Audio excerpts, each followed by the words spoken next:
नमस्कार, मैं चंदन कुमार और आप देख रहे हैं अपना पसंदीदा चैनल अंगवानी। साथियों, इस वीडियो में हम बात करेंगे उन कर्मचारियों की, मतलब है तो वो सरकारी कर्मचारी, और आप इस पे आप सुनेंगे तो आश्चर्य होगा कि पैसे कम की बात। एक तो आप अमूमन ये सुनते हैं कि प्राइवेट नौकरी होती है तो वहां पर आपकी बात होती है, कुछ पैसा मिलता है कुछ, लेकिन ये मामला है सरकारी कर्मचारी का। सरकार द्वारा नौकरी पर बहाल किए गए करीब 6,000 उन लोगों का, हरियाणा के उन लोगों का जो सीपीएलओ के रूप में जिनकी नौकरी हुई थी। आप ये देखिए कितनी मतलब हैरानी वाली बात है कि सरकार के द्वारा ही जो मानक तय है कि एक कर्मचारी को मिनिमम जो है वेज वो 13,000 होना चाहिए, लेकिन यहाँ पर नौकरी निकलती 6,000 रुपए के लिए। 6,000 पर नौकरी रख ली गई। अब हालत ये है कि वो 6,000 भी मिलना इनको मुश्किल है। तो ऐसे में जो तमाम हरियाणा के सीपीएलओ थे, उन्होंने जो है अदालत का दरवाजा खटखटाया। मामला पहुंचा पंजाब हरियाणा हाईकोर्ट।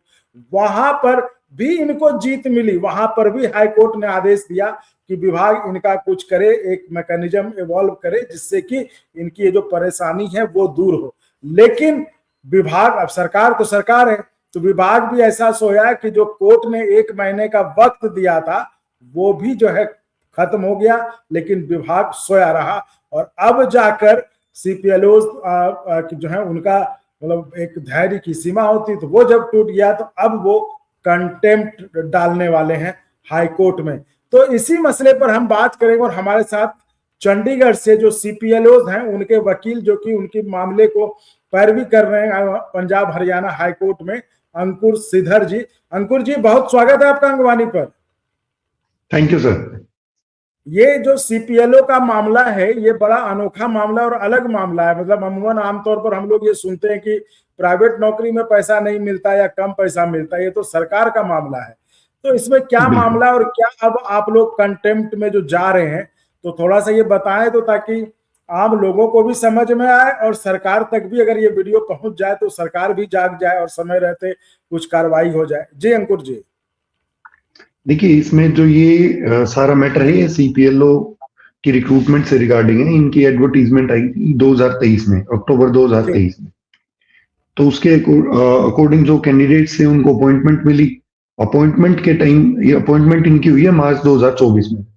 तो अपॉइंटमेंट के टाइम पे ही इनको एक कंडीशंस बताई जाती है कि ये चीजें, ये आपका अपॉइंटमेंट लेटर है। लेकिन इनकी जो डिटेल्ड जो टर्म एंड कंडीशन जो आती है इन कैंडिडेट्स की, वो आती है अगस्त में, 5 अगस्त 2024 को। तो उस टाइम पे इनको फर्स्ट टाइम बताया जाता है कि आपकी जो ये कॉन्ट्रैक्ट रहेगा 5 इयर्स का, जो कहीं पे भी ना तो इनकी एडवर्टीजमेंट जब पब्लिश हुई थी उस टाइम पे इनको बताया गया था, और उसके बाद जो इन कैंडिडेट को अचानक इनको कॉन्ट्रेक्चुअल, इनकी जो रिक्रूटमेंट है, इनकी पोस्ट है, उसको कॉन्ट्रेक्चुअल कर दिया गया। उसके बाद इनकी जो एक रेम्यूनरेशन है, जो सैलरी है, वो इनकी ओनली 6,000 रुपीज फिक्स कर दी गई। 6,000 रुपए इनको डिपार्टमेंट देगा, पंचायत डिपार्टमेंट। 2 डिपार्टमेंट के अंडर इनको शो किया हुआ है कि आप 2 डिपार्टमेंट के अंडर एम्प्लॉयड है। एक है पंचायत डिपार्टमेंट, सेकंड है इनका क्रेडिट डिपार्टमेंट। तो 6,000 जो है वो फिक्स रेम्यूनरेशन है, वो देना ही देना है पंचायत डिपार्टमेंट को। और इसके अलावा अप्रोक्सीमेटली 30 रुपीज पर ट्रांजेक्शन और मिनिमम 200 ट्रांजेक्शन वो देनी थी क्रेडिट डिपार्टमेंट को। यानी अप्रोक्सीमेटली 6,000, वो 12,000 इनको टोटल एक जो मंथ का रेम्यूनरेशन मिलना चाहिए था मिनिमम, वो 5 अगस्त 2024 के एक टर्म एंड कंडीशन इनको लेटर मिला है, उसके अकॉर्डिंग इनको मिलना चाहिए था। बट काफी टाइम तक इनको कोई जो सैलरी इनकी खुद डिपार्टमेंट ने फिक्स करी थी रेम्यूनरेशन, जो अनडिस्प्यूटेड है कि आपको 6,000 पंचायत डिपार्टमेंट देगा, आपको 30 रुपए पर ट्रांजेक्शन जो है आपको क्रेडिट डिपार्टमेंट देगा। ये दोनों चीजें ही, जो दोनों रेम्यूनरेशन है, वो ही इनको कैंडिडेट्स को नहीं मिला। 12-14 महीने हो गए, तो एट लास्ट इनके जो इन्होंने ऑनरेबल कोर्ट को अप्रोच किया कैंडिडेट्स ने।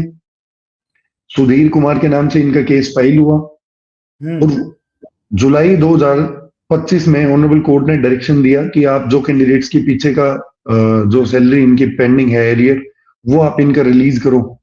ठीक है, लेकिन वो भी डायरेक्शन जो है डिपार्टमेंट ने फॉलो नहीं की। लास्टली फिर कंटेम्प्ट फाइल हुई। कंटेम्प्ट फाइल होने के बाद डिपार्टमेंट ने उन जो पिटिशनर्स थे उनकी जो पेंडिंग सैलरी थी, जो डिटेल उन्होंने कोर्ट में दी हुई थी, वो सैलरी उनकी रिलीज करी। लास्टली टोटल जितने सीपीएलओज हैं हरियाणा में, उनकी सैलरी जो थी दिवाली पे इकट्ठी सारे सीपीएलओज की सैलरी जो लगभग 10-12 महीने की थी, वो सैलरी उनकी रिलीज की, ना उसका कोई इंटरेस्ट उनको दिया गया।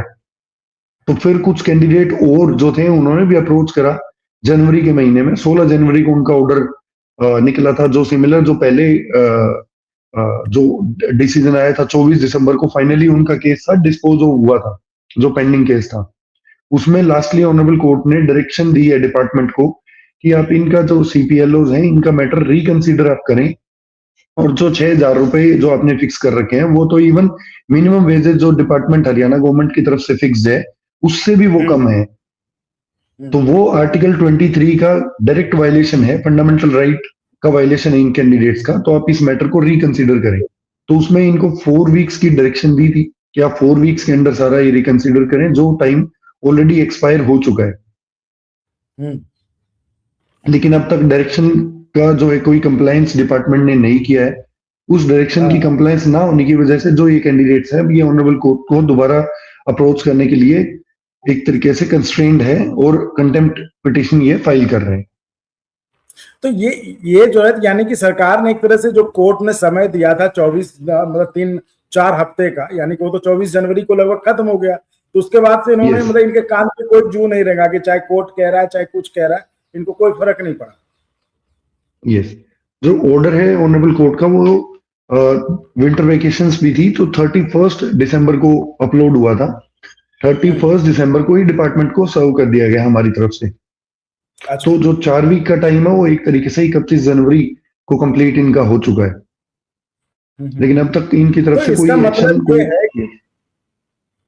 यानी कि आपका केस फिर तो स्ट्रांग है ना। फिर तो मान लीजिए जब कोर्ट की तरफ से आदेश हो गया है कि डिपार्टमेंट को अब कोई तरीका निकालना है, कोई तरीका इजाद करना है, तो यानी कि जो सीपीएलओ के लोग हैं, क्योंकि वो बड़ी उम्मीद भरी नजर से ये वीडियो देख रहे हैं, वो बड़ी उम्मीद से आपको सुन रहे हैं कि आखिर उनका केस क्या होगा। तो उनको उनके लिए आपका क्या मैसेज है? क्या ये केस मतलब उनके पक्ष में जाना ही चाहिए? क्योंकि आप कह रहे हैं जब कोर्ट ने ऑलरेडी फैसला दे दिया है, अब सरकार को करना है, तो सरकार आज न कल तो करना ही होगा उनको। बिल्कुल, ये जो ऑलरेडी जो कैंडिडेट्स हैं जिन्होंने ऑनरेबल कोर्ट को अप्रोच किया उनकी एक जीत है। उसी में कैंडिडेट्स को जो मिनिमम वेजेस से उनका कम एक रेम्यूनरेशन फिक्स किया है, क्योंकि सैलरी तो हम बोलेंगे नहीं जब तक सैलरी तो फुल फ्लेज्ड एक सैलरी होगी आपकी, एक पे स्केल होगा, ग्रेड पे आपका होगा, वो कुछ भी इनको नहीं मिल रहा है। इन कैंडिडेट्स के साथ बहुत कुछ एक नाइंसाफी जो हो रही है, उस जो इनजस्टिस है इनके साथ, उसी के ग्रीवांस के लिए ऑनरेबल कोर्ट को इन्होंने अप्रोच करा था। इसमें एक चीज ये भी है कि एक एक कैंडिडेट को मल्टीपल पोस्टिंग्स मिल रही है जो लोकेशन इनकी वर्किंग की है, यानी एक पंचायत नॉर्मली इनको लॉट होनी थी, उसके बाद डिपार्टमेंट ने सब्सिक्वेंटली इंस्ट्रक्शंस निकाल के इनको 2-2, 3-3, 4-4, 5-5 पंचायत में वो लोग काम कर रहे हैं। और साथ में ही डिपार्टमेंट के इंस्ट्रक्शंस आते हैं कि आपको अपना जो ऑफिस आवर्स है 9 to 5, आपको अपनी जो प्लेस ऑफ पोस्टिंग है वहां पे अवेलेबल रहना है। तो एक पर्सन 3 या 4 जगह पे कैसे अवेलेबल रह सकता है?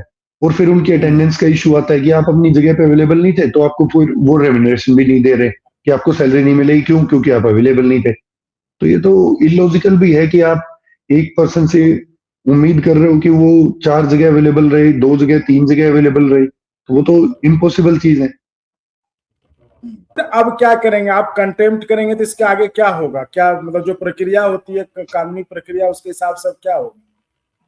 देखिए, कंटेम्प्ट की प्रोसेस जो नॉर्मली रहती है, कैंडिडेट्स अप्रोच करते हैं जिनके फेवर में कोई रिट पिटिशन में ऑर्डर हुए हैं, कोई डायरेक्शन हुई है, वो डायरेक्शन की जब कंप्लायंस नहीं होती है तो ऑनरेबल कोर्ट को अप्रोच करके कंटेम्प्ट पिटिशन फाइल करते हैं। उस कंटेम्प्ट पिटिशन के बाद ऑनरेबल कोर्ट उस मामले में नोटिस इशू करती है ऑपोजिट पार्टी को कि आप कैसे आप शो कर रहे हो कि आपने कंप्लायंस कर दिया है। तो वो जो भी उनकी कंप्लायंस होती है या जो कोई इशू उनका होता है, वो ऑनरेबल कोर्ट में अपना एफिडेविट या कंप्लायंस रिपोर्ट फाइल करते हैं। तो ये नॉर्मल प्रोसीजर होता है, इसमें टाइम लगता है 15-20 दिन, जो भी ऑनरेबल कोर्ट उसमें कंसीडर करके नेक्स्ट डेट देती है उसके अकॉर्डिंग।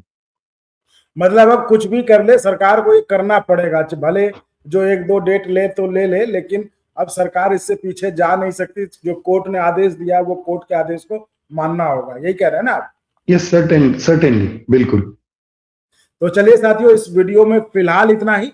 अब आगे जब वकील साहब हमारे साथ हैं अंकुर सिदर जी, ये जब अगली बार जब कंटेम्प्ट फाइल करते हैं तो उस पर क्या अब मैटर कैसे आगे बढ़ता है, मामला क्या आगे बढ़ता है, सरकार क्या जवाब देती है, मतलब सरकार की तरफ से जो डिपार्टमेंट है वो क्या जवाब देती है, कोर्ट का क्या आदेश होता है या ऑब्जर्वेशन होता है, वो सब हम आपको अपडेट करेंगे जब ये मामला आगे बढ़ता है। तो फिलहाल के लिए इस वीडियो में इतना ही। आप ऐसे ही चैनल को लाइक शेयर सब्सक्राइब करते रहे। बहुत बहुत धन्यवाद, बहुत बहुत धन्यवाद अंकुर जी। धन्यवाद, थैंक यू। और अगर आपको अच्छा लगा तो एक बार और आपको मैं कहना चाहूंगा कि आप इसको प्लीज सब्सक्राइब और शेयर करते रहें ताकि हमारा भी मनोबल और सपोर्ट बना रहे।